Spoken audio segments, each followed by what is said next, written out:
Hey guys, how's it going? Miso here, back with another Epic 7 video, and today we are going to be going over artifacts. And specifically, artifacts that you probably shouldn't limit break if you're kind of like a free-to-play player or like a kind of, person that doesn't pay too much for the game. But before we hop into things, be sure to hit that sub button, hit the bell for notifications, and also, if you guys didn't know, I stream on Twitch every now and then. My link should have just popped up, but be sure to follow me over there to catch when I go live. I go live probably a couple times a week, mostly on the weekends, I'd say. And yeah, hopefully guys will hop on and I'll see you there. But into the video, we are going to be talking about, again, artifacts that you shouldn't limit break because they're expensive. In terms of powder, a lot of times you want to save powders for the bottles so that you can upgrade your limited artifacts, and also powder's just kind of hard to come by sometimes. But overall, I'd say the theme for why you shouldn't limit break these artifacts is because they're very useful on multiple units. Sometimes they are best in slot for multiple units, so as a result you want to have multiple copies of them. And examples of that are, let's start with Abyssal Crown, right? Abyssal Crown, I'd say, is an artifact that I could never get enough of, because you have units like Sage Ball and Suzanne that need to use it. You have units like Fairy Tale Tenebria, depending on what you want to build her as, that use it. You have a unit like ML Aura that uses it. If you use Dizzy, she uses it. You might even want to use it in Champ Zerato. There's a lot of mages that could use Abyssal Crown, and as a result, I pretty much always try to keep as many copies as possible, and I don't limit break them. So that's the first one. Another one is going to be Elbris Ritual Sword. So Elbris, another one where you're going to want this on multiple units.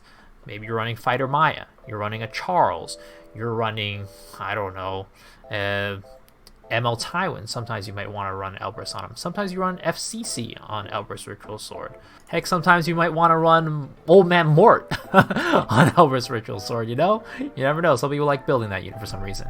But yeah, there's so many knights that could use Elbris, and as a result, that's another artifact that I feel like I probably wouldn't upgrade unless I had, many copies. Let's see, next one I'm going to call out is going to be Draco's Plate. And something you're going to notice is that a lot of these are going to be limited artifacts because, again, these are going to be artifacts that don't come by very often, right? So because of that, you want to keep as many as you can, especially if they're really useful, like Draco's Plate. Warriors, in general, don't really have many great artifacts. A lot of times if you're building a warrior that's a bruiser, Draco Plate is going to be your go-to. As a result, you're going to want a lot of Draco Plates. But again, it's a limited artifact. So however many you're able to pool, however many you're able to get from the powder shop, you want to keep those for your warriors. I can probably think of 3 warriors off the top of my head that are best to slot Draco's Plate right now. Just off the top of my head. Alencia, Shu, Designer Lilybet. Those 3, I'd say, are best in slot Draco's Plate.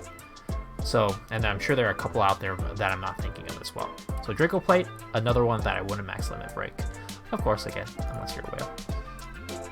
Next one is gonna be, let's see, Guiding Light.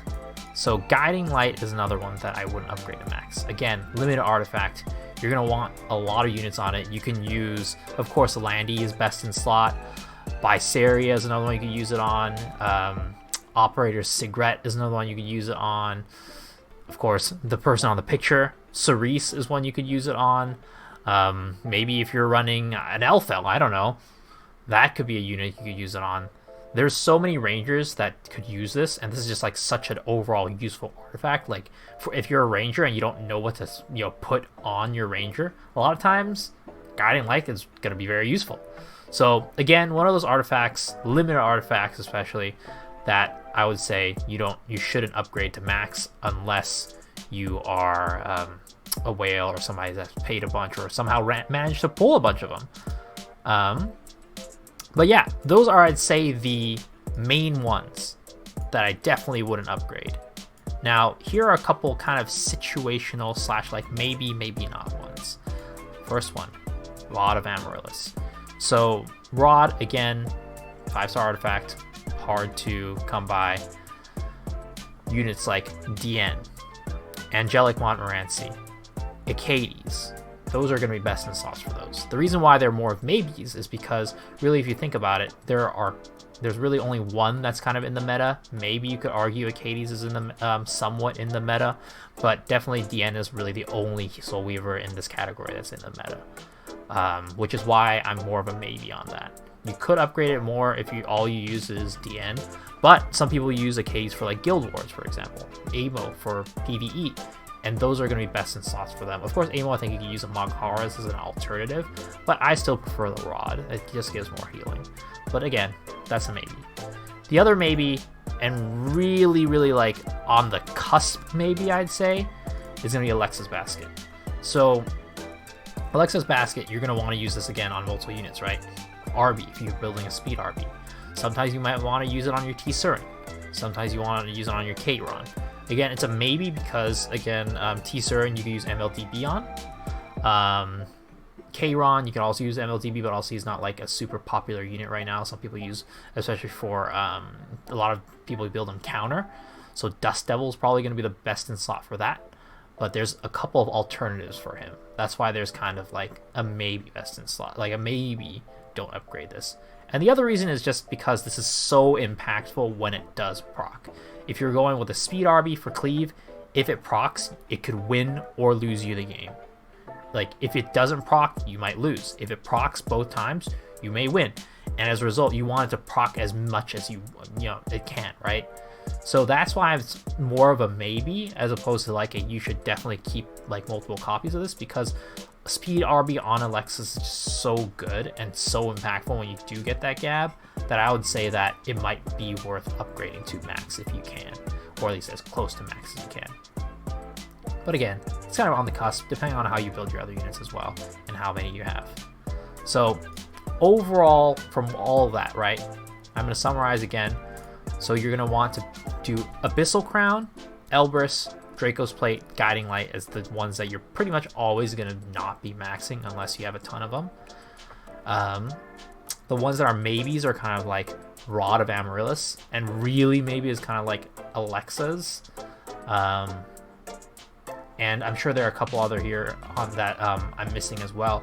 But to kind of give you an overarching theme, I guess, to guide you in whether it's the ones that I missed that might be on the cusp, or future artifacts that you might want to think about not upgrading to max, is the general theme is that they're one, limited, right? So if you think about Draco's Plate, Guiding Light, those are both limited. But the reason why, and the second reason that we're going to come up on, the reason why I don't call out, for example, Reingar Special Drink, right? The reasoning for that is because if you look at maximum Reingar Special Drink, it goes to 100%. If you have an artifact that brings something to 100%, you should definitely max that if you can. And also the other fact is Reingar Special Drink kind of really is only super useful on SSB.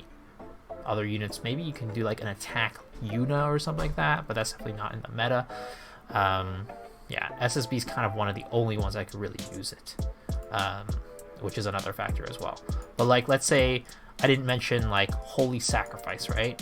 Holy Sacrifice, it goes to 100%, and proccing that versus not proccing that is a world of a difference. Or maybe it's like Justice for All. You again might want to have that on multiple nights. You might want to have that on your Charlotte. You might want to have that on your Flurry. You know, there's a couple units that could use Justice for All, right? And that's right here. But the reason why, again, that I don't say, I'd say that you should probably max it, ideally, is because kind of a non-max Justice for All is kind of not that great because it's not 100% compared to the max 100%. So that leads me to the thing of low proc chance. So if the artifact has a low proc chance, more likely than not, if you're going to want to use it on multiple units, you can afford to not max it out. For example, RNL, right? At plus 15, RNL is at 15% chance to proc. But at max, it's 20%. it's only a 5% difference between 15, so non-limit broken at all, and 30, which is max limit broken. It's only a 5% chance. Yes, you could say 5% chance makes a difference, but it's not that big of a difference, right? Especially if you're thinking about the amount of money and rolls you're putting into the artifact versus saving that for something else. Maybe it's for pulling on a limited artifact, for example, right? So that's another thing to keep in mind. And the last criteria that I'd bring up is going to be general usability. So let's take a look at Draco's Plate, for example. Why did I say Draco's Plate earlier? Well, if you take a look at it, increased crit damage and also decreasing the damage you take from crits, right? If you think about the warrior class, a lot of warriors are going to be bruisers. So both of these stats are going to be very, very useful for warriors. And in addition to that, warriors don't really have all that many great artifacts, at the moment at least. So again, another reason why a lot of warriors are going to be needing a Draco's Plate. Or let's take a look at Elbris Ritual Sword, right? A lot of knights have things like provokes on their S1, which will be very, very useful for control. Or you have a unit with like Charles, where it's like, you want to counterattack to S1 and S2. Basically, a lot of knights have interactivity with their S1s, and as a result, a lot of people want to use Elbris Ritual Sword on their knights. So the last general rule of thumb is going to be general usability. We can take a look at kind of the counter example of this, right? So Merciless Glutton. You can say that effectiveness is a very useful stat. Like, a lot of units can use effectiveness, right? But if you think about it, how many warriors can use effectiveness effectively? And is that better than crit damage that you get from Draco's Plate and the crit damage reduction as well that you receive?